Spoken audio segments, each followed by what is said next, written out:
ప్రజలారా వినరండి ఈ సత్య సువార్త, సర్వజనులారా కనరండి ప్రభు సత్య సువార్త. వినవచ్చిన ప్రియులకు విమోచన యేసు వార్త. ప్రభు అయిన యేసుక్రీస్తు వారి యొక్క నామములో మిమ్మల్ని అందరినీ ప్రేమతో ఈ సత్య సువార్త అనే ఈ కార్యక్రమానికి ఆహ్వానాన్ని తెలియజేస్తూ ఉన్నా. నేను ఎందుకు నవ్వుతున్నానంటే, మీలో కొంతమంది ఈ కార్యక్రమం పెట్టుకున్న వెంటనే, నన్ను చూసిన వెంటనే మీరు అనుకున్న విషయం ఏంటంటే, ఇదేంటండి సువార్తరాజు గారు కుర్రోడు అయిపోయినట్లుగా ఏంటి టీషర్ట్ వేసుకుని వచ్చాడు మరిను అని చెప్పేసి అని అనుకుంటూ ఉన్నారు కదా. తీసేయమంటారా? వద్దని అన్నారు మళ్ళీ మీరే. లేదు బాగున్నారు, టీషర్ట్లో కూడా బాగానే ఉన్నారు కనుక తీయొద్దులేండి అని చెప్పేసి అని అంటున్నారు. వెల్ ఆఫ్ కోర్స్ యాక్చువల్లీ నేను యవనస్తులైనటువంటి వారిని ఉద్దేశించి మాట్లాడాలన్న ఉద్దేశంతో నేను మీ ముందుకు వచ్చినాను. అందుచేత ఓ టీషర్ట్ వేసుకొని ఫార్మల్గా మామూలుగా మాట్లాడాలన్న ఉద్దేశంతో మాట్లాడుతున్నాయండి. ఫ్రెండ్స్, ఏమి షర్ట్ వేసుకున్నాను లేకపోతే టీషర్ట్ వేసుకున్నానా, టై కట్టుకున్నామా, సూట్ వేసుకున్నామా, ఇందులో లేదండి. నేను మాట్లాడుతున్నటువంటి యొక్క మాట అది దేవుని యొక్క మాట. నేను పలుకుతున్నటువంటి యొక్క వాక్యము దేవుని గూర్చిన సువార్త, సత్య సువార్త. అది నేను పలకొచ్చు, లేకపోతే ఒక్కొక్కసారి నా భార్య ఇక్కడికి వచ్చి మీతో మాట్లాడవచ్చు, ఒక్కొక్కసారి నా కుమారులైనటువంటి వారు మీతో మాట్లాడవచ్చు. కనుక హూ ఎవర్ ఇట్ ఈస్, ఎవరైనప్పటికైనా సరే ఈ దినాన్ని నేను మీతో పంచుకున్నటువంటి ఒక విషయం ఏంటంటే, దేవుని వాక్యాన్ని మీతో చెప్తున్నప్పుడు వాక్యాన్ని మనం చూద్దాం. Let's not look at me, మన వైపు నా వైపు చూడొద్దండి. ఏదో నేను టీషర్ట్ వేసుకున్నానా, మరి నేను కుర్రోళ్ళగా కనబడుతున్నానా, లేకపోతే కుర్రోళ్ళగా వేషం వేసుకున్నానా, ఇది కాదు మనకు కావాల్సింది. ఈరోజు మీరు నేను మనమందరం కూడా ఆ దేవుని యొక్క మాట కొరకు మనం కనిపెట్టుకుందాం. ఈ సందర్భంలో మరి యొక్క విషయంగా కూడా నేను మీతో పంచుకున్నాను స్నేహితులారా. ప్రభు చిత్తమైతే 2018వ సంవత్సరము అక్టోబర్ నెల 2వ తేదీ, ఎందుకు మునుపటి దినాల్లో అక్టోబర్ 2వ తేదీని ఏదో ఒక కార్యక్రమంగా నేను తలపెడుతుండేవాడిని.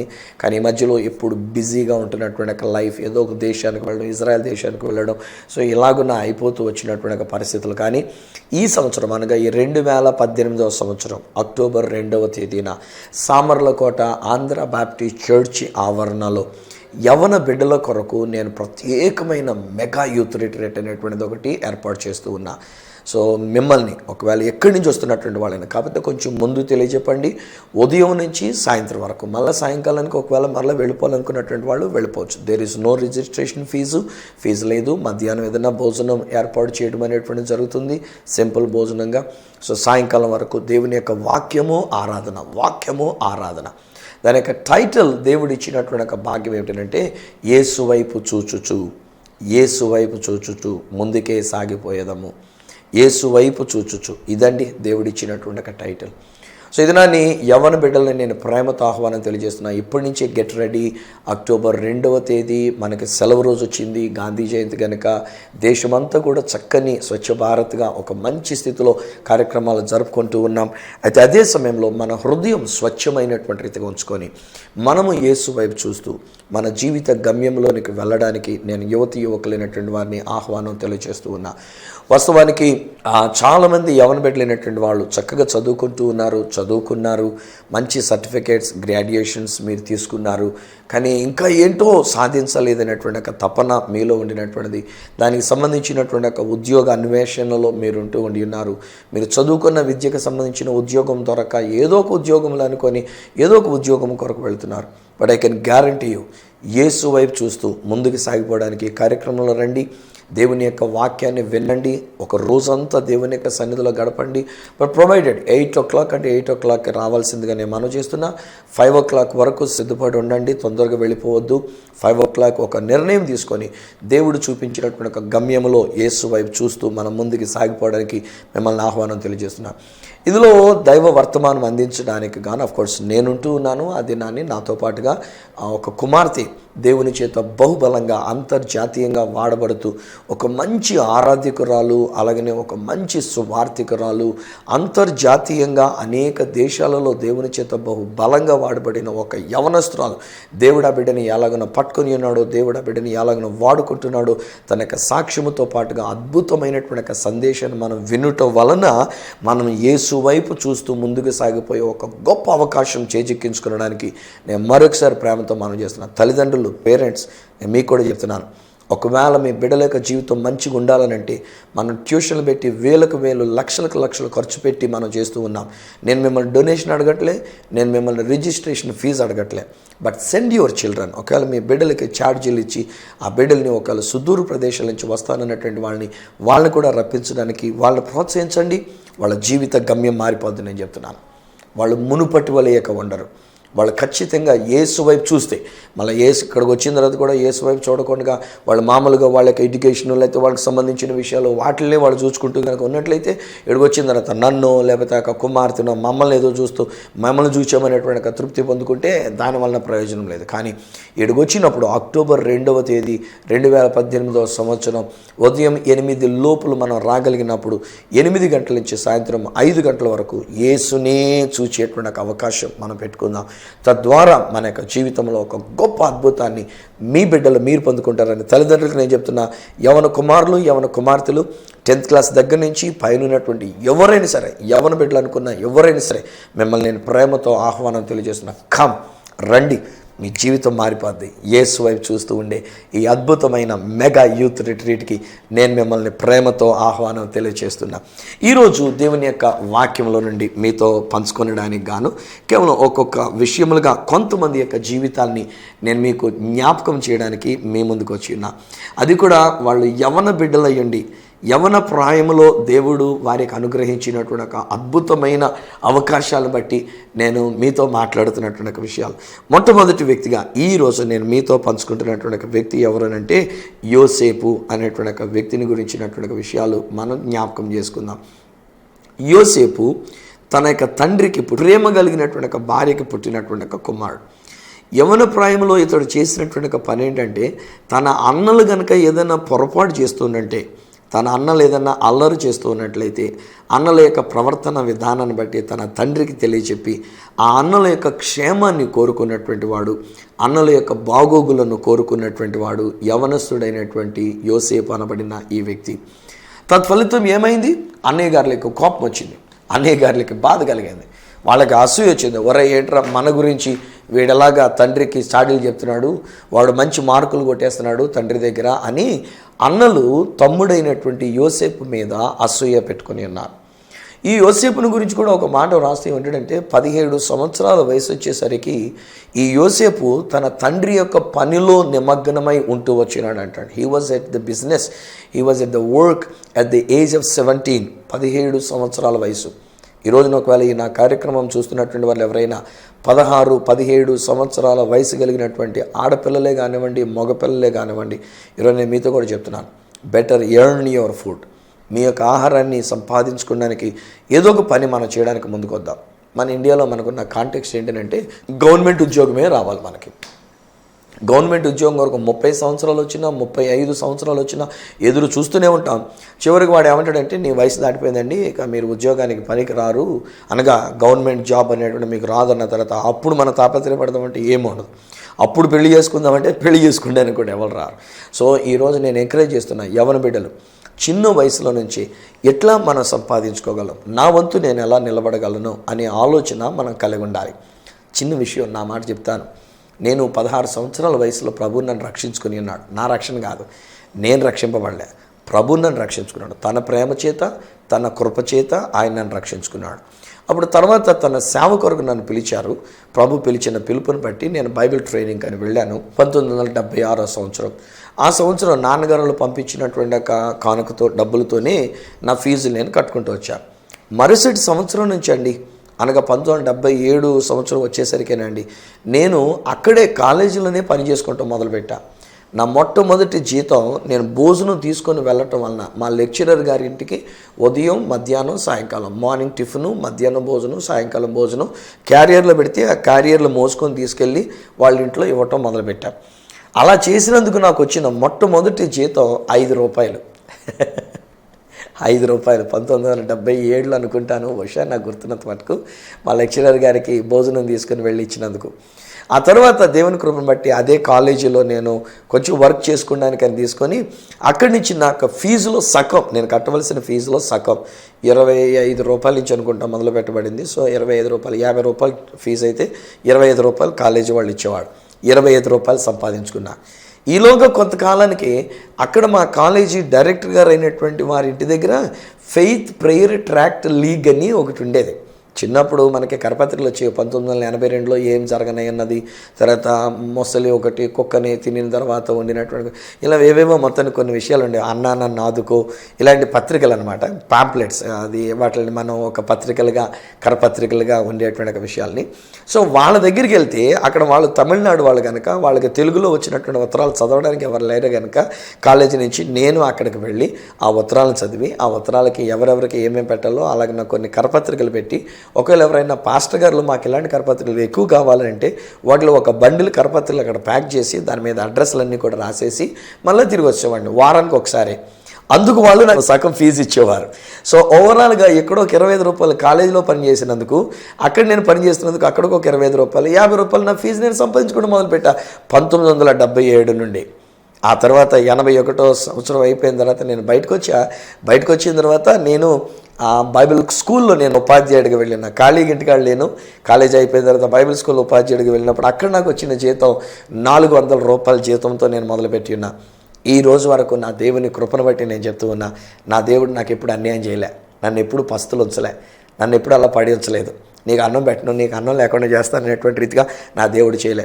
నాకు ఆహారం పెట్టాడు, నేను 10 మందికి ఆహారం పెట్టగలిగినటువంటి స్థితిలో నా దేవుడు నన్ను ఉంచినాడు. ఈరోజు అందుకని యవన బిడ్డలు చెప్తున్నా, యవన బిడ్డలు యేసు వైపు చూస్తూ యోసేపు వల్లే మన యొక్క జీవితంలో కూడా ఒక మంచి సంపాదించుకునడానికి, మనం ఏదో కష్టపడి పని చేసుకోవడానికి, ఏదో ఒక పని మనం చేసుకోవడానికి మన వంతు కృషి మనం చేద్దాం. ఒక్కొక్కసారి నేను పెద్ద పెద్ద హోటల్స్లో ఎప్పుడైనా ఎవరైనా నన్ను తీసుకుని వెళ్ళి పెడితే అక్కడికి వచ్చేటువంటి ఆ రూమ్ సర్వీస్ బాయ్స్ కానీ ఇలాంటి వాళ్ళని నేను చూసినప్పుడు వాళ్ళు పలకరిస్తూ ఉంటారు. ఏం చేస్తున్నావు నాయన అంటే వాళ్ళు చెప్తారు ఇంటర్మీడియట్ చదువుకుంటున్నాను అంటారు, డిగ్రీ చదువుకుంటున్నాను. అరే నాకు నిజంగా హృదయం ఎంత ఆనందిస్తుందో చెప్పలేవాడు బాబు. ఎందుకంటే ఓ ప్రక్కన చదువుకుంటూ ఓ ప్రక్కన ఇలాగున్న హోటల్స్లో పని చేసుకుంటూ వాళ్ళకి ఫీజు వాళ్ళు సంపాదించుకుంటూ నిజంగా వాళ్ళని దీవిస్తున్నా. ఈరోజున ఒకవేళ అలాగున్న ఎవరైనా ఎవరి బిడ్డలు ఒక మంచి గమ్యం మీరు చేరుకోవాలి, ఒక మంచి గురిని మీరు సాధించాలి అని కనుక మీరు అనుకున్నట్లయితే మరొకసారి నేను మిమ్మల్ని ప్రోత్సహిస్తున్నా, రండి. అక్టోబర్ 2వ తేదీన నేను పెడుతున్నటువంటి ఒక మెగా యూత్ రిట్రీట్లోకి రండి. ఆ యూత్ రిట్రీట్లో యేసు వైపు చూడండి, మీ జీవితం ఎలాగున దేవుడు చేస్తాడో మీరే చూద్దరు. కానీ సరే, ఈలోగా ఈయన గారి కొన్ని కళలు వచ్చినాయి. ఆ కళలలో తన యొక్క అన్నయ్యలు ఈయనకి నమస్కారం చేస్తున్నట్టు, చివరికి ఇంకో కళలోనేమో సొంత తల్లి తండ్రి అయినటువంటి వారు కూడా ఈయనకి నమస్కారం చేస్తున్నట్టు కళ వస్తే ఈయన కళనేమో ఈ అన్నయ్యలకు చెప్పాడు. అన్నయ్యలకు మరలా మండిపోయింది. ఒరే, మా మీద నువ్వు సాడీలు చెప్పడమే కాదు, మేము చేస్తున్న విషయాలన్నీ నాన్నకి చేరేయడం మాత్రమే కాదు, ఏంటి మేము అన్నయ్యలమైండి నీకు నమస్కారం చేయటమా? నువ్వు మళ్ళీ నీకు అమ్మ నాన్న కూడా నమస్కారం చేయండి, నీకు బుద్ధి ఉందరా లేదురా అని చెప్పి వాడిని తిట్టారు పట్టుకొని. ఆ తర్వాత వీళ్ళ పనుల్లోనికి వెళ్ళారు. ఒక రోజు నాన్నగారు పాపం ఈయన పిలిచి, ఎవరైనా ఆయన యోసేపు అన్నయ్యలు అక్కడ పొలంలో గొర్రెలు మేపుతున్నారు కదా, వాళ్ళకి కాస్త భోజనం తీసుకుని వెళ్ళి ఎవరా అని చెప్పేసానంటే ఈయన వాళ్ళకి భోజనం తీసుకెళ్తున్నాడు. ఈలోగా వాళ్ళు చూసి అనుకున్న, ఒరే ఈ కళలుగానే వాడు వస్తున్నాడు రా, వీడి కళలు ఏమవుతుందో చూద్దాం రండి రా, ఈయన అక్కడ చంపేసి ఇక్కడ గోధులో పడేద్దాం అని చెప్పేసి వాళ్ళు అనుకుని ఉన్నారు. వచ్చి రావడంతో వాడిని తీసుకెళ్ళి అక్కడ నీళ్లు లేని బావిలో పడేశారంట. అప్పుడు వాళ్ళు అనుకుంటూ ఉన్నారన్నమాట, ఒరే ఏమవుతారా నీ కళ్ళలో, ఏంటి మేము నీకు నమస్కారం చేయడమా? ఇప్పుడు చూడు నువ్వు మమ్మల్ని బతిమాలుకుని నేను పైకి తీసుకొచ్చి యోగం లేదు నీకు, అక్కడ ఈ గోతులనే పడు సావు అని చెప్పేసి అని అక్కడే విడిచిపెట్టేశారు. కానీ ఆ తర్వాత అందులో అక్కడికి ప్రేరేపణ వచ్చిన బట్టి పాపం ఇందులో చచ్చిపోయి ఎముకలు ఇలాగ అయిపోయేదానికంటే తీసి అదిగో వర్తకులు ఎవరు వెళ్తున్నారు కదా వాళ్ళకి అమ్మేద్దామని చెప్పేసి అని మరలా బావిలో నుంచి బయటికి తీసి వాని యొక్క పై అంగి, వాళ్ళ నాన్నగారు ఇచ్చినటువంటి ఒక ప్రశస్తమైనటువంటి అంగి, ఆ అంగిని తీసి ఒక గొర్రెపిల్లని చంపేసి దాని యొక్క రక్తంలో దీన్ని ముంచేసి వీడిని వస్త్రం లేకుండా అన్నట్టుగా ఆ వెళుతున్నటువంటి యొక్క ప్రయాణికులైనటువంటి వారు, యాత్రికులు వెళ్తుంటే, వ్యాపారస్తులు వెళ్తుంటే వాళ్ళకి అమ్మేశారు. అయిపోయింది, ఆ పీడ వెరగడ అయిపోయింది అనుకున్నారు వీళ్ళు. ఈ తమ్ముడు ఈడు సంగీతంగా అయిపోయింది, ఈడు బతికింకేముంది, ఈడు గమ్యం లేదు, ఈడు గురి లేదు, ఈడు కళ వచ్చింది. కానీ కళలన్నీ కూడా పోయినట్టు అలా పోరాయ్యా అని చెప్పేసి అనుకొని అని వదిలేశారు. ఇంటికి వచ్చారు. వాళ్ళ నాన్నగారితో చెప్పారు. వాళ్ళ నాన్నగారు ఏమో రక్తంలో ఉన్నటువంటి ఒక వస్త్రాన్ని చూసి పాపం దుఃఖపడ్డాడు, చచ్చిపోయలేక నా కొడుకు అనుకున్నాడు ఆయన. కానీ దేవుడు చేస్తున్న కార్యం చూడండి, యెహోవా యోసేపు నాకు తోడై ఉన్నాడు. హే యవన బిడ్డలు, ఈరోజు ఒకవేళ మీరు ఫెయిల్ అయిపోయినాను అనుకున్నారేమో, అమ్మ నాన్నలు కూడా బహుశా మిమ్మల్ని విడిచిపెట్టేశారని అనుకుంటూ ఉన్నారేమో. మీ అన్నయ్యలు మీ మీద అసూయతో పన్నాగం పన్ని బహుశా మిమ్మల్ని పాడు చేస్తున్నారని చెప్పేసి మీరు అనుకుంటున్నారేమో. నాకెవ్వడూ సహాయం చేసేవాళ్ళు లేరు పాస్టర్ గారు, నన్ను ఇలా వదిలిపెట్టేశారు పాస్టర్ గారు, నన్ను గోతులో వదిలిపెట్టేశారు పాస్టర్ గారు, నన్ను ఎక్కడికో తీసుకెళ్ళి విడిచిపెట్టేశారు పాస్టర్ గారు, హాస్టల్లో పడేశారు పాస్టర్ గారు, మా బంధువులు ఇంట్లో పెట్టేశారు పాస్టర్ గారు, నాకు ఏం చేయాలో నాకేం తోచట్లేదు పాస్టర్ గారు అని కలవరపడుతున్నారేమో. ఎవరి బిడ్డలతో నేను మాట్లాడుతూ ఉన్నా, యెహోవా నీకు తోడై ఉన్నారు. అమ్మా పాప నీకే చెప్తున్నాను రా, దేవుడు నీకు తోడైనాడు, డోంట్ వర్రీ. ఒకవేళ ఈరోజు నీ జీవితం కూడా నీ కళలో చెదిరిపోయినట్టుగా అనిపిస్తూ ఉన్నాయేమో కాదు, ఈరోజున ఒకవేళ నీ జీవితంలో చాలా షాటర్ అయిపోయినట్టుగా నీకు కనబడుతుందేమో కాదు, దిక్కు తోచని పరిస్థితుల్లో ఉండినట్టుగా నీకు కనబడుతుందేమో కాదు, ఈరోజు నీ యొక్క జీవితంలో నీ గురి గమ్యం ఏమి తెలియనటువంటి ఒక పరిస్థితిలో ఒకవేళ మీరు ఉండినట్లుగా అనిపిస్తుంది కాదు, ఈరోజు నేను చెప్తున్నా ప్రభు నీకు తోడైనాడు, డోంట్ వర్రీ. ఆ వ్యాపారస్తులు తీసుకొని వెళుతుందంటే వాస్తవానికి ఎట్లా తీసుకొని వెళ్ళుంటారు అని కనుక మనం ఊహించుకుంటే, చేతులకు తాడు కట్టేసి ఆ తాడు ఒంటి కట్టుకొని ఏళ్ళు ఒంటి మీద కూర్చున్నారు. ఈయనేమో ఆ ఒంటికి వెనకాల ఇతడు తాళ్ళతో కట్టబడి చేతులు కట్టబడి బహుశా ఆ ఒంటి వెనకాల అలాగా బానిసలాగా నడుచుకుంటూ వెళుతున్నాడు. అవి నడుస్తున్నాయి, ఇవి కూడా నడుచుకుంటూ ఆ ఎడారిలో వెళుతున్నాడు. ఐగుప్తు దేశానికి వెళ్ళి అక్కడ అమ్మేశారు. అక్కడ అమ్మేస్తే పొతీఫర్ అనేటువంటి ఆయన కొనుక్కున్నాడు. సైన్యాధిపతి రాజుగారి దగ్గర ఉన్నటువంటి పెద్ద అధికారి ఒక బానిసగా ఉండినటువంటి ఇతడిని కొనుక్కున్నాడు, తీసుకొని వెళ్ళి ఇంట్లో పెట్టాడు, ఒక బానిసలాగా పెట్టాడు. ఏమనిపిస్తోంది? అంత పోయింది కదా. ఇతని యొక్క కళలు ఏమైపోయినాయి? ఇతడు పని నిలబడినటువంటిది, అన్నయ్యలు ఇతనికి నమస్కారం చేసినటువంటిది మొత్తం పోయింది. మనం అనుకుంటూ ఒక్కొక్కసారి నేను బీకామ్ చేసిన తర్వాత నేను ఏదైనా బ్యాంక్ ఉద్యోగం వస్తుందని చెప్పేసి అని, ఎంకామ్ చదివిన తర్వాత ఏదైనా బ్యాంక్ ఉద్యోగం వస్తుంది అనుకుంటా, ఎంఎస్సీలు చదివిన తర్వాత కెమిస్ట్రీ లాంటివి చేసిన తర్వాత ఒక మంచి సైంటిస్ట్ని అవుతా, మంచి డ్రగ్స్ నేను కనుగొంటా అని చెప్పేసి అనుకుంటా. మన ఎంబీబీఎస్ అయినటువంటిది బీఎస్సీలు లేదా బీఎస్సీ నర్సింగ్లు ఎంఎస్సీ నర్సింగ్లు చేసిన తర్వాత ఒక మంచి డాక్టర్ కోర్సులోనికి నేను వెళ్తాను, నేను డాక్టర్ని అవుతాను, అనేక మందికి చేస్తాను. మ్యాథ్స్ ఫిజిక్స్ మనం తీసుకొని ఎంపీసీ గ్రూప్ తీసుకున్నందు చేత నేను ఒక మంచి ఇంజనీర్ అవుతాను, ఒక మంచి సాఫ్ట్వేర్ ఇంజనీర్ అవుతాను, అది అవుతాను, ఇది అవుతాను. ఈలోకి ఇవన్నీ పోయినాయి. ఈరోజు నేను ఇంటికాడ కూర్చుని ఉన్నారు మీరు. అసలు చదవకుండా ఆగిపోయి మీరు ఇంటికాడ కూర్చొని, maybe because of your financial problem, మీ ఆర్థిక సమస్య వలన ఉండి ఉండవచ్చు, లేకపోతే ఒకవేళ మీ ఇంటి పరిస్థితుల వలన ఉండి ఉండవచ్చు. మీరు బాగా చదువుకున్నటువంటి వారే కానీ మీ కుటుంబంలో ఒక విషాదము కలిగినందుచేత మీరు పరీక్షలు రాయకుండా బహుశా మీరు ఇంటికాడ ఉండిపోయినట్టుకున్నారేమో. మీ కళలన్నీ చెదిరిపోయినాయి, ఇంకా అసలు మొత్తం షాటర్ అయిపోయిందన్నమాట. పేక మేడలాగా మీ యొక్క కళలన్నీ కూడా కూలిపోయినాయి. మీరు ఒక బానిసలాగా ఒక ఇంటిలో మీరు ఉంటున్నారు. Of course don't worry. ఒకవేళ ఈ రోజున మీరు వేరే ఇంట్లో మీరు ఉండి ఉన్నారేమో, వేరే బంధువుల ఇంట్లో మీరు ఉండి ఉన్నారేమో, ఒకవేళ ఆ బంధువుల ఇంట్లో వారి కొరకు మీరు పని చేస్తున్నట్టుగా మీరు ఉండి ఉన్నారేమో, డోంట్ వరీ, వాళ్ళని కూడా గౌరవిద్దాం. ఎందుకంటే దేవుడు తన చిత్త ప్రకారంగా మిమ్మల్ని తీసుకొచ్చి ఇంట్లో పెట్టాడు. అందుకని ఈ రోజుని ఈనా కార్యక్రమాన్ని మీరు ఈ ఇంట్లో ఉండి మీరు చూడగలుగుతున్నారు అని అంటే అది దేవుని యొక్క ప్రణాళిక. వారు మంచివాళ్ళు, మన కొరకు దేవుని చేత ఏర్పరచబడినటువంటి ఒక కుటుంబం. వాళ్ళు మీ బంధువులే కావచ్చు, పెద్దవాళ్ళే కావచ్చు, లేకపోతే మరొకరే కావచ్చు, వేరొకరే కావచ్చు, డజంట్ మ్యాటర్. కానీ ఈ రోజున ఈనా కార్యక్రమాన్ని మీరు ఇప్పుడు వింటున్నారు, వీక్షిస్తున్నారు అంటే ఇది దేవుని యొక్క సంకల్పం, మీరు ఇక్కడ ఉండటం. అన్నాడు ఆ యోసేపు యొక్క జీవితంలో కూడా మనం చూస్తే పొతీఫర్ ఇంట్లో ఉండి అన్నాడు. పొతీఫర్ ఇంట్లో ఉంటే బానిసగా ఉంటే అక్కడ తీర ఒక శోధన ఎదురయ్య. మనోడు ఎంతో నమ్మకం ఉన్నాడు, యెహోవా ఇతనికి తోడై ఉన్నాడు, ఇతడు చేసేదంతా కూడా సఫలమవుతుంది, తను చేసే ప్రతిదీ కూడా చాలా సక్సెస్ఫుల్గా ఉంటుంది. మంచి చాకచక్యత చూపిస్తూ ఉన్నాడు, మంచి పనితనం చూపిస్తూ ఉన్నాడు, మంచిగా అన్నింటిలో కూడా విజయాన్ని పొందుకుంటూ ఉన్నాడు.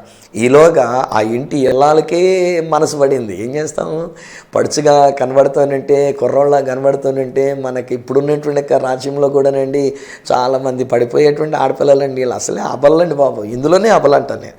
వాళ్ళకి ఏదైనా కొంచెం ఫిజిక్ కనబడితే వాళ్ళు పడిపోతారు, మంచి బండి వేసుకొని కనబడితే, బుల్లెట్ వేసుకొని తిరిగితే వాళ్ళు పడిపోతారు, మంచి mobile phone, costly mobile phone పెట్టుకొని తిరుగుతానంటే, చేతి నిండా ఉంగరాలు పెట్టుకొని, మెడలో ఒక గోల్డ్ చైన్ ఒకటి పెట్టుకొని తిరుగుతానంటే పడిపోతారు.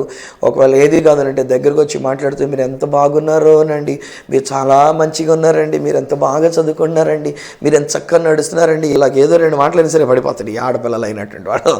ఈరోజున బహుశా ఒక ఆడపిల్ల, బహుశా నీవు కూడా నీ జీవితంలో ఇలా శోధింపబడి ఉన్నావు. ఎవరో ఒకరి విషయంలో నువ్వు మాటికి ఆ అబ్బాయిని గురించి ఆలోచిస్తూ ఉండి, అరే పాప నీతోటే నేను చెప్తున్నాను రా, వద్దు. నువ్వు అలా ఆలోచించి చివరికి శోధనలో పడిపోయి నీ జీవితాన్ని నాశనం చేసుకోవద్దు. నేను పిలుస్తున్నారా అక్టోబర్ 2వ తేదీన ఆడపిల్లలు మిమ్మల్ని కూడా ప్రేమతో పిలుస్తున్నాను. ఒక కుమార్తె, ఒక చిన్న వయసులో ఉన్నటువంటి ఒక కుమార్తె ఎంత అద్భుతమైనటువంటి ఆరాధికురాలుగా, ఎలాగున్న దేవుని చేత వాడబడి ఈ రోజున ఒక గొప్ప సువార్థికురాలుగా, ఆరాధికురాలుగా మన మధ్యకు వస్తుంది. తను చెప్పే మాటలను వినగలిగితే, నువ్వు యేసు వైపు చూడగలిగితే, ఈరోజు నేను చెప్తాను, నీ జీవిత గమ్యాన్ని దేవుడు మార్చివేయగలడు. There is a better place for you. నీ కొరకు ఇంకా శ్రేష్టమైనటువంటి ఒక స్థితిని దేవుడు సిద్ధం చేసినాడు. నువ్వు ఉన్న చోటే అది నీ కొరకైన గమ్యం కాదు పాప. నీతోటి నేను చెప్తున్నాను ఈ రోజుని, అమ్మ కుమార్తె, నీతో చెప్తున్నటువంటి ఒక మాట ఇది. నువ్వు ఉన్న చోటు అది నీ గమ్యం కాదు. ఇంకా దేవుడు నిన్ను ఉన్నతమైన స్థితికి తీసుకుని వెళ్ళాలని కోరుతున్నాడు. యేసు వైపు చూచొచ్చు అనే ఈ అద్భుతమైన మెగా యూత్ రిట్రీట్ అక్టోబర్ 2వ తేదీ కార్యక్రమం కొరకు మీరు రండి. ఈరోజు నేను చెప్తున్నా, ఖచ్చితంగా దేవుడు మిమ్మల్ని ఒక ఉన్నతమైన స్థితికి తీసుకుని వెళ్తున్నాడు. బట్ మీన్ వైల్ శోధన వచ్చింది ఆల్రెడీ. ఆవిడ శోధించింది, మనోడితో మాట్లాడడం మొదలుపెట్టింది, పడగొట్టడానికి ప్రయత్నం చేసింది. ఒకనొక రోజు వచ్చేసరికి ఇంట్లో ఎవరు లేరని చూచి, రా మనం పాపం చేద్దాం రా, ఎవరు లేరు కదా, అందరూ కూడా క్యాంప్కి వెళ్ళిపోయారు, ఎవరు దాన్ని వాళ్ళు వెళ్ళిపోయారు, భర్తలాగా వచ్చే అవకాశం లేదు, ఎక్కడికో ఊరు వెళ్ళిపోయినట్టు క్యాంప్ వెళ్ళిపోయి ఉంటాడు బహుశా. సో ఈ రోజుని ఈలోగా ఆ ఇల్లాలతో అడుగుతున్నప్పుడు అదే ఇంకోళ్ళు అయితే ఎలా ఉంటుంది అంటే, అబ్బా ఈవిడితో కనుక మనం సంబంధం పెట్టుకున్నాం అంటే ఈ ఇంట్లోనే రాజ్యాలాగా ఉండొచ్చు అని చెప్పేసి అనుకొని వెంటనే శోధనలో పడిపోయి, పాపంలో పడిపోయి వాళ్ళ జీవితమే నాశనం చేసుకుని ఉండేవారు.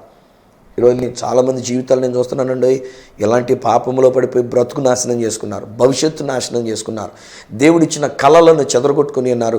దేవుడు వారి కొరకు ఏర్పాటు చేసిన ఉన్నతమైన స్థానానికి వెళ్లకుండా భూమి మీద ఉండి మామూలుగా ఉండిపోయి మామూలుగా జీవితాలు పాడు చేసుకొని, చివరికి ఆరోగ్యాన్ని పాడు చేసుకొని, భవిష్యత్తును పాడు చేసుకొని సర్వనాశనం అయిపోయినటువంటి జీవితాలు చాలామంది జీవితాలు నేను చూశాను. ఈరోజు మీ జీవితం అలా ఉండకూడదు. ఈయన మాటలు వింటున్నటువంటి యవన బిడ్డలైనటువంటి మీ కొరకు నేను చెప్తున్నా, యవన బిడ్డలు, దేవుడు మీ కొరకు ఒక గొప్ప కార్యం చేయడానికి సంసిద్ధంగా ఉండినాడు.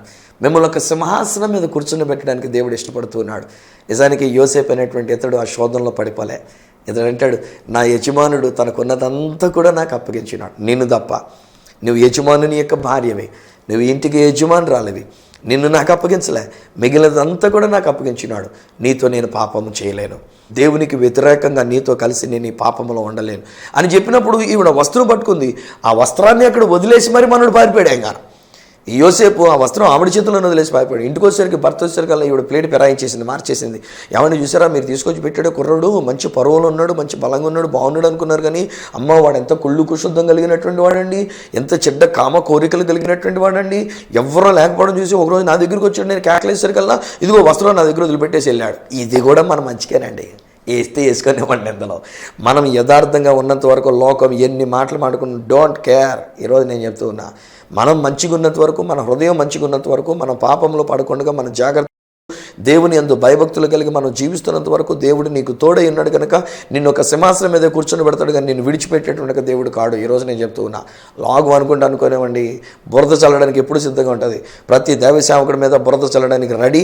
ఎవరు ఏ విధంగా జీవిస్తున్నా వాళ్ళ మీద నానా రకాలైనటువంటి బురదలేయడానికి రెడీ. కాస్త మంచిగా యవనంగా మంచిగా కనబడుతున్నట్టే వాళ్ళ మీద బురదలేయడానికి రెడీ. ఐ డోంట్ కేర్ ఇలాంటి విషయాల గురించి, నేను దాని గురించి వర్రీ అయ్యేటువంటి వ్యక్తిని కాను. కానీ ఒకటి మాత్రం నాకు తెలుసు, ఎంత బురదలేసి నన్ను పాడు చేసి చూస్తారో, ఎంత బురదలేసి నన్ను అణిచివేయాలని చూశారో, ఎంతగా నన్ను పాడు చేయాలని చూచారో, అంతగా నా దేవుడు సింహాసనం మీదకి ఎక్కించాడు. ఈవెన్ నేను సామర్లకోటలో నేను 35 సంవత్సరాలుగా నేను అక్కడ సేవ చేస్తున్నా. ఎన్నెన్నో ఆటుపోట్లు ఎదుర్కొన్నానండి బాబు, ఎన్నెన్నో విషయాలు ఎదుర్కొన్నానండి బాబు. ఈరోజు నా జీవితంలో నేను చెప్పుకున్నాను, నా దేవుడు నాకు తోడై ఉన్నాడు, నా దేవుడు నన్ను హెచ్చిస్తూ వచ్చినాడు. మీ జీవిత గమ్యాన్ని కూడా మార్చడానికి దేవుడు ఇష్టపడుతున్నాడు. ఏం జరిగింది యోసేపు జీవితంలో? వెళ్ళి చెరసాల్లో పడ్డాడు. 2 సంవత్సరాల పాటు చెరసాల్లో ఉండి ఉన్నాడు, ఖైదీగా ఉండి ఉన్నాడు. కానీ అక్కడే దేవుడు చేసిన కార్యం ఏంటంటే, ఆ చెరసాల రాజ ఖైదీలు ఉండేటువంటి చెరసాల, ఆ రాజ ఖైదీలలో ఒకడి యొక్క కళ భావాన్ని చెప్పాడు. తర్వాత కాలంలో రాజుగారికి ఒక కళ వచ్చినప్పుడు ఆయన కళను బట్టి కలత చెంది ఆయన దిగాలుగా ఉంటే, ఏంటి రాజా కలతగా ఉన్నారంటే, నాకు ఒక కళ వచ్చిందయ్యా, దాని యొక్క కళ భావం చెప్పినటువంటి వాడు ఎవరు లేకపోతే అప్పుడు గుర్తుకొచ్చింది, రాజా నేను చెరసాల్లో ఉన్నప్పుడు ఒక యవనస్తుడు ఉన్నాడు, నాకు వచ్చిన కళ చెప్పాడు, ఆ కళ భావాన్ని చెప్పాడు, ఆ కళ భావం చెప్పినటువంటి వాడిని తీసుకొస్తే మీ కళ భావాన్ని కూడా చెప్తాడని అంటే తీసుకొచ్చారు యోసేపుని. ఆ కళ భావాన్ని చెప్పాడు. అప్పుడు రాజుగారు తన ఉంగరం తీసి అతనికి ఇచ్చేటాడు కదా, నా రాజ్యం అంతటి మీద నీవే అధికారివి, నా సింహాసనం నాను తప్ప మిగిలిన దాని అంతటి మీద నీకు అధికారం ఇస్తూ ఉన్నాను. బహుశా నేను అనుకుంటాను, ఆ పొతీఫర్ భార్య ఎట్లా ఫీల్ అయి ఉంటుంది అప్పుడు. మనోడి సింహాసనం ఎక్కిన వెంటనే పొత్తిఫర్ భార్యను పిలిచి తీసుకెళ్లి జైల్లో పెడతాడని చెప్పేసి అని అనుకుని ఉండి ఉండొచ్చు. ఆ తర్వాత వాళ్ళ సొంత అన్నలు అమ్మేసినటువంటి అన్నలు వాళ్ళేమనుకుని ఉండి ఉండవచ్చు, ఏడుస్తూ వచ్చారు బిక్కచచ్చినటువంటి వాళ్ళగా. ఇక్కడికే బియ్యం కొరకు ధాన్యం కొరకు వచ్చినటువంటి వాళ్ళు, గోధుమల కొరకు వచ్చినటువంటి వాళ్ళు వాళ్ళ తమ్ముడే అన్న సంగతి తెలిసి వణికిపోవడం మొదలుపెట్టారు, సాష్టాంగ నమస్కారం చేయడం మొదలుపెట్టారు. ఈరోజు నేను చెప్తున్నా, యవన బిడ్డ, నీ జీవితానికి ఒక మంచి గమ్యం ఉంది. యవన కుమార్తె, దేవుడు నీకు ఒక సింహాసనాన్ని అనుగ్రహించినాడు. ఈ దేశానికి ఒక మకుటముగా దేవుడిని ఏర్పాటు చేసుకుంటున్నాడు. ఈ దేశానికి ఒక దీవెనకరంగా దేవుడిని ఏర్పాటు చేసుకుని ఉన్నాడు. ఈ దేశ ప్రజలకు ఒక ఆశీర్వాదకరంగా దేవుడిని నిన్ను పిలుస్తున్నాడు. యోసేపు వలె నిన్ను ఈ దేశానికి ఒక పరిష్కారం ఇచ్చేటువంటి వానిగా, ఆనాడు వాళ్ళకు వచ్చినటువంటి ఒక మంచి పంట, ఆ తర్వాత 7 సంవత్సరాలు కరువు కాలం అని అంటే ఆ 7 సంవత్సరాల కరువు కాలంలో ఇబ్బంది లేకుండా ఐగుప్తు దేశంలో ఉండేటట్టుగా పరిష్కారాన్ని ఇచ్చాడు. ఫుడ్ కార్పొరేషన్ అనేటువంటిది ఏర్పాటు చేశాడు. ఈనాడు మన FCI అనేటువంటిది కూడా నేను చెప్పాల్సి వస్తే, ఆనాడు యోసేపు గారు ఇచ్చినటువంటి ఐడియాలజీ ఈ రోజున మనం FCI అని చెప్పేసి ఫుడ్ కార్పొరేషన్ అనే గిడ్డంగులను మనం చేసుకొని మనం దాచుకున్నటువంటి ధాన్యాలు ఈరోజు దేవుడు మిమ్మల్ని చేయబోతున్నాడు. ఏ యవన బిడ్డ, మిమ్మల్ని బాబు మీ గురించి నేను మాట్లాడుతున్నా. But you come. అక్టోబర్ 2వ తారీఖున నేను మిమ్మల్ని పిలుస్తున్నా, రండి. మనం అందరం కలిసి మెగా యూత్ రిట్రీట్లో మీ స్నేహితులతో కూడా చెప్పండి, మీకు తెలిసినటువంటి వాళ్ళతో చెప్పండి. డజంట్ మ్యాటర్ ఎంతమంది వచ్చినా, దేవుడు నన్ను ఆశీర్వదించిన కొద్ది మధ్యాహ్నం భోజనం నేను ఏర్పాటు చేసుకుంటా. అలాగే ఉదయం నుంచి సాయంకాలం వరకు మీరు ఛార్జీ పెట్టుకొని మీరు వచ్చినట్లయితే, మీరు ఒక దూర ప్రదేశాల నుంచి వచ్చినా కానీ, సామర్లకోట రైల్వే స్టేషన్ ఉంది. రైల్వే స్టేషన్ ప్రకారంగా ఎక్కడి నుంచైనా మీరు ట్రైన్లో రావచ్చు. ఒకవేళ బస్సెస్కి వచ్చేటువంటి వారికి కాకినాడ కానీ హైవే అయితే కనుక రాజమండ్రి వైపు కానీ వచ్చి మీరు సామర్లకోట రావడానికి వీలుగా ఉన్నటువంటి పరిస్థితి కనుక మిమ్మల్ని నేను ఆహ్వానిస్తున్నాను. కమ్, యేసు వైపు చూచుచూ రండి. మీరు ముందుకు సాగిపోయేటప్పుడు మీరు ఒక సింహాసనం దగ్గరికి మీరు వెళ్ళబోతున్నారు. మన భారతదేశానికి ఒక దీవెనకరంగా మీరు ఉండబోతున్నారు. యవన బిడ్డలైన మిమ్మల్ని దేవుడు ఏర్పాటు చేసుకున్నాడు. కుమార్తె, నిన్నేరా పాప, నీ గురించి మాట్లాడుతున్నా. దేవుడు నిన్ను తన యొక్క మహిమార్థమై దేవుడు నిన్ను ఏర్పాటు చేసుకున్నాడు. నీవే ఈ భారతదేశానికి ఒక పరిష్కారం. యవన కుమారుడా, నీవే ఈ భారతదేశానికి ఒక పరిష్కారం. సిద్ధపడదామా? అక్టోబర్ 2వ తారీఖు 2018వ సంవత్సరం ఉదయం 8 గంటల నుంచి సాయంత్రం 5 గంటల వరకు సామర్లకోట ఆంధ్ర బాప్టిస్ట్ చర్చ్లో నేను ఏర్పాటు చేస్తున్న మెగా యూత్ రిట్రీట్కి రండి. దేవుని ఆశీర్వాదాలని మీరు అనుభవించుదురు. కానీ తండ్రి, ఈ బిడ్డలన్నీ చేతులకు అప్పగించుకున్నా. ఆనాడు యోసేపునైనా అన్నలే అసూయపడ్డారు నైనా, తండ్రి కూడా కోప్పడ్డాడు. ఆయన ఇదేంట్రా, మేము నీకు నమస్కారం చేయడం ఏంట్రా అన్నాడు. నాన్న బయటికి వెళితే ఒక బానిస బ్రతుకులోనికి వెళ్ళాడు. ఆ బానిసగా ఉన్న ఇంటిలో వాళ్ళు శోధించిన శోధనకి నాన్న లొంగకపోవటం వలన చెరసాలలోనికి వెళ్ళి ఉన్నాడు. కానీ గమ్యం ఏమిటంటే అతడు సింహాసనం మీద కూర్చున్నాడు. నాన్న ఐగుప్తు దేశపు సింహాసనం మీద కూర్చున్నాం. హల్లెలూయా! ఎంత గొప్ప కార్యం నాయన, ఎంత అద్భుతమైన కార్యం నాయన మీరు చేసి ఉన్నారు. యోసేపు నిలబెట్టారు. అదే రీతిగా ఈరోజు నీ కార్యక్రమాన్ని వీక్షిస్తున్న ఈ ఇంటిలో ఉన్న యవనస్తులు కూడా మీరు నిలబెడుతున్నారు. ఈ ఇంటిలో ఉన్న యవన కుమార్తెని మీరు అలా దీవిస్తున్నారు. నేను అందాక ఒకవేళ పరీక్ష ఫెయిల్ అయ్యాను అనుకుంటున్నదేమో, ఇదిగో నేను చదువు ఆగిపోయిందని అనుకుంటూ ఉన్నారు. వేరొకరి ఇంటిలో నేను ఉంటున్నాను అనుకుంటున్నారు. ఎక్కడో నేను పని చేసుకున్నాను అనుకుంటూ ఉన్నారు. నాకు కళలన్నీ చెదిరిపోయినాయి, అనుకున్న ఆశయాలన్నీ చెదిరిపోయినాయి అనుకున్నారు. కానీ కాదు, నిజానికి ఇవన్నీ కూడా ఒక మార్గం. ఈ రోజు నా మాట వినుట వలన మీరు వారిని ప్రేరేపిస్తున్నారు. అక్టోబర్ 2వ తేదీ 2018వ సంవత్సరం ఉదయం 8 గంటల నుంచి సాయంత్రం 5 గంటల వరకు సామర్లకోటలో ఆంధ్ర బాప్టిస్ట్ చర్చ్లో నేను ఏర్పాటు చేస్తున్న మెగా యూత్ రిట్రీట్లో యేసు వైపు చూస్తూ వీరు ఈ దేశానికి పరిష్కారంగా, వీరు ఈ దేశ ప్రజలకు దీవెనకరంగా ఉండేటట్టుగా వీరిని అభిషేకిస్తున్నందుకు నీకు వందనాలు చెల్లిస్తూ వీరిని ఆశీర్వదిస్తూ యేసు నామమున ప్రార్థించి పొంది ఉన్నాము తండ్రి. ఆమేన్, ఆమేన్. తండ్రి, కుమార, పరిశుద్ధాత్మలను దేవదేవుని దీవెన ఆశీర్వాదం ఆయన బిడ్డలుగా మీకు, మరి ముఖ్యంగా యవన బిడ్డలైనటువంటి మీకును తోడయండి, మిమ్మల్ని ఆశీర్వదించి నడిపించును గాక. ఆమేన్, ఆమేన్. యవన బిడ్డలు, మీకే నేను మరొకసారి మనం చేస్తున్నాను, మీ కొరకే నేను ఏర్పాటు చేస్తున్నా ఈ మెగా యూత్ రిట్రీట్ కొరకు నేను మిమ్మల్ని పిలవడానికి మీ ముందుకు వచ్చిన 2018వ సంవత్సరం అక్టోబర్ 2వ తేదీ ఉదయం 8 గంటల నుంచి సాయంత్రం 5 గంటల వరకు సామర్లకోట ఆంధ్ర బాప్టిస్ట్ చర్చిలో ఏర్పాటు చేస్తున్న ఈ మెగా యూత్ రిట్రీట్లో యేసు వైపు చూచుచు అనే అంశంతో యేసు వైపు చూస్తూ రండి. మీ జీవితంలో దేవుడు మిమ్మల్ని ఎంత గొప్పవానిగా చేయనన్నాడో, మునుపటి కంటే మించిన 2 ఆశీర్వాదముతో దేవుడు మిమ్మల్ని ఈ దేశానికి ఒక పరిష్కారంగా చేయబోతున్నాడో మీరే చూతురు. కానీ ఈ విషయంలో మమ్మల్ని సంప్రదించవలసిన మా చిరునామా ఈ సత్య సువార్త, సామర్లకోట 533440, తూర్పుగోదావరి జిల్లా, ఆంధ్రప్రదేశ్. అడ్రస్ మరొకసారి ఈ సత్య సువార్త, సామర్లకోట్ 533440, ఈస్ట్ గోదావరి డిస్ట్రిక్ట్, ఆంధ్రప్రదేశ్. అప్పటికి ఒకవేళ మీరు నాతో మాట్లాడాలని కోరుకున్నట్లయితే మా ఫోన్ నెంబర్స్ 9848110907, 9440004099, 8885527662. ఒకవేళ నాకు ఈమెయిల్ ద్వారా కూడా మీరు ఏదైనా తెలియజెప్పాలని కోరుకున్నట్లయితే నా ఈమెయిల్ ఐడి esatyasuvartha@gmail.com. మనం వచ్చి రేపటి దినాన్ని ఈ సత్య సువార్త కార్యక్రమంలో మిమ్మల్ని కలుసుకునేటంత వరకు మనందరినీ ఒక సింహాసనం మీద కూర్చొనిచ్చేటువంటి ఆ దేవాతి దేవుని యొక్క చేతులకే మిమ్మల్ని అప్పగిస్తూ మీ దగ్గర సెలవు తీసుకుంటున్న మీ ప్రియ సహోదరుడు ఈ సత్య సువార్త రాజు. హాయ్ ఫ్రెండ్స్, చాలా చక్కని విద్యను అభ్యసించి ఉన్నారు, కానీ ఎక్కడో ఇంకా ఏదో సాధించాలనేటువంటి ఒక తపన మీ జీవితంలో ఉండి ఉన్నది కదా. మీరు చదువుకున్నటువంటి ఒక విద్యకు సంబంధించినటువంటి ఒక ఉద్యోగం ఒకవేళ మీరు సంపాదించుకోలేక ఉద్యోగం కొరకు ఎదురు చూస్తూ ఉన్నారు కదా. ఎటు వెళ్ళాలో ఏం చేయాలో దిక్కుతోచనటువంటి ఒక పరిస్థితులు ఉండినటువంటి యువకులైనటువంటి వారు మీ జీవితానికి ఒక గమ్యం ఏర్పడాలి అని మీరు కోరుకుంటూ ఉన్నట్లయితే, కానీ ఈరోజు నేను మీ కొరకు ఒక మంచి వార్త తీసుకొని వచ్చిన అక్టోబర్ 2వ తేదీ 2018వ సంవత్సరం అనగా మంగళవారం నాడు ఉదయం 8 గంటల నుండి సాయంత్రం 5 గంటల వరకు సామర్లకోట ఆంధ్ర బాప్టిస్టు ఆలయంలో నేను ఏర్పాటు చేస్తున్న మెగా యూత్ రిట్రీట్ యేసు వైపు చూచుచూ సాగిపోయేదను అనేటువంటి ఒక అద్భుతమైన టైటిల్తో మెగా యూత్ రిట్రీట్కి మిమ్మల్ని ప్రేమతో ఆహ్వానం తెలియజేస్తున్నా. రండి, మీ జీవిత గమ్యాన్ని యేసులో మీరు చూచుదురు. కానీ ఈ మెగా యూత్ రిట్రీట్లో యేసు వైపు చూచుచూ ముందుకి సాగిపోయేదను అనేటువంటి ఒక అంశాన్ని గురించి మనతో మాట్లాడడానికి గాను అద్భుతమైన ఆరాధికురాలు, అంతర్జాతీయ సువార్థికురాలు, ఇంగ్లాండ్ దేశంలో ఉంటూ ఇప్పుడు మన యొక్క భారతదేశానికి వచ్చి దేవుని యొక్క పరిచర్యలో వాడబడుతున్నటువంటి ప్రియ సహోదరి శ్రీమతి యోజన రెడ్డి కొంకి.